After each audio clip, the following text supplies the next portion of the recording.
Have you ever bought a lemon? And I'm not talking about the fruit. Usually when people say they bought a lemon, they're referring to a vehicle purchase that didn't turn out like they thought. You get a lemon when you think you're getting something of value that will be a good investment, only to discover what you purchased was in fact worthless, unsatisfactory, and in great need of repair. Lemon laws, as they are called, were set into place as a result of consumers being deceived by companies trying to sell something that looked shiny and new, but was in fact not. The lemon law protects customers in that no matter what they are buying, if something is a dud or a lemon, the seller must fix, repair, or replace the product. It can be difficult to know if you're getting a lemon. Shiny, new, and pleasing to the eye doesn't always mean it's a good choice. Just ask Eve. All this month, since it's a new year, I'm digging through scripture that uses the word new and seeing what new thing God may want us to discover through it. Today, I'm looking at a new king I read about in Exodus. We don't know much about him, but what we do know is that even though he may have been shiny and new in his leadership role, he was in fact a big old lemon. Sadly, he couldn't be fixed or sent back, but God was still on the throne. Exodus 1:8. Then a new king to whom Joseph meant nothing came to power in Egypt. "Look," he said to his people, "the Israelites have become far too numerous for us.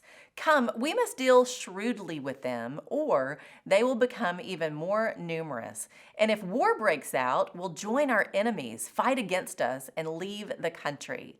So they put slave masters over them to oppress them with forced labor, and they built Pithom and Ramses as store cities for Pharaoh. But the more they were oppressed, the more they multiplied and spread. So the Egyptians came to dread the Israelites.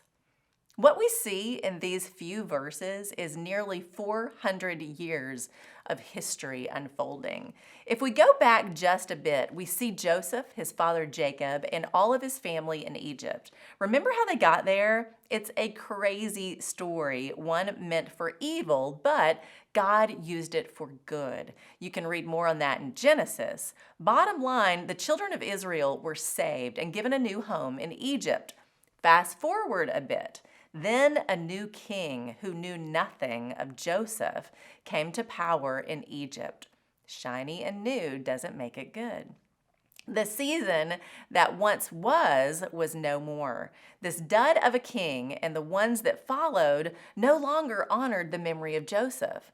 All they saw was a people greater in number and strength than their own. We have the advantage in Scripture of knowing how the story ends, but for the children of Israel, they faced a very long season of struggle, oppression, and slavery. But God, He had a way of turning what was meant for evil for good when His people first came into Egypt, and in this turn of history, He still had a plan to work it all for their good that would ultimately bring them out of Egypt. It was a long road. Sometimes it is in life, isn't it? This was out of their control, but God was always in control. Remember verse 12? The more they were oppressed, the more they multiplied and spread. God's people will rise. Blessings come in the midst of the burdens. Praise will rise in the midst of persecution.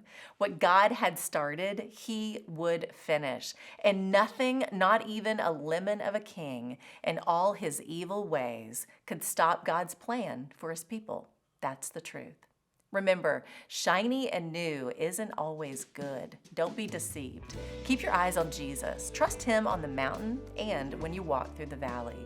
What was meant for evil, He is working for your good. I'm Lori Klein.